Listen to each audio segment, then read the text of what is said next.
एक कहावत है कि खेत खाए गधा मार खाए झूला।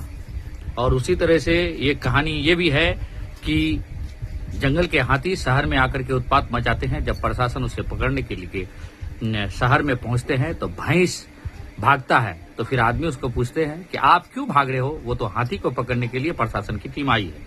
तो कह रहा है कि मैं इसलिए भाग रहा हूं कि गलती से ये लोग हमें पकड़ के ना लेके चले जाए तो फिर मैं कोर्ट कचहरी में साबित करने में 20 साल लग जाएंगे कि मैं भैंस हूं, हाथी नहीं हूं। इसी तरह से मेरे साथ भी घटना किया हमारे पंचायत के ग्रामीण पुलिस चौकीदार की मदद से। बहादुरगंज थाना बीते 2 दिन पहले बीते शनिवार की रात अचानक से मेरे घर पे 1 बजे रात में 2 गाड़ी फोर्स बहादुरगंज थाना से आकर के पहुंच करके हमको पकड़ने के लिए आता है। मेरी परिवार जब बाहर निकलती है तो फिर वो लोग पूरे घर को चारों तरफ से घेर लेता है और यहाँ तक कि पीछे तरफ 2 रोड है, उस रोड में भी कुछ कमांडर जाकर के रहते हैं और मेरे घर के पूरे 3 घर का तलाशी लेता है।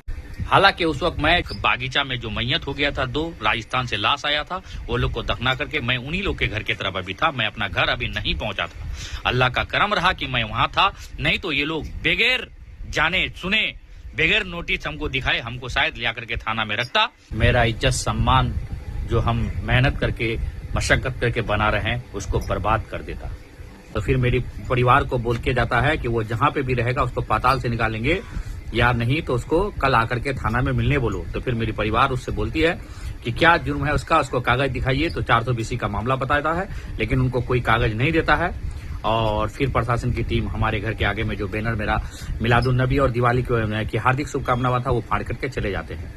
तो फिर जब मैं उस कागज को आज प्राप्त किया बहादुरगंज थाना से जाकर के और कोर्ट के माध्यम से उस कागज को निकाला तो हमको पता लगता है कि ये कागज नकी अनवर पिता मोहम्मद जफरुल जो सिंघारी बहादुरगंज थाना लिखा हुआ है, उस केस जो 2015 में केस हुआ है उस केस को सिर्फ नकी अनवर जो नाम पढ़ करके यहाँ के लोग यहाँ के चौकीदार की मदद से सिर्फ नाम सुनता है। जबकि मेरे पिताजी भी एक नामचीन व्यक्ति हैं। मेरे पिताजी भी मास्टर शब्बीर आलम साहब भोरादे हैं और उनको भी सारे लोग जानते हैं। उनके नाम से भी मैं अभी भी मेरे बाप के ही नाम से जाना जाता हूं।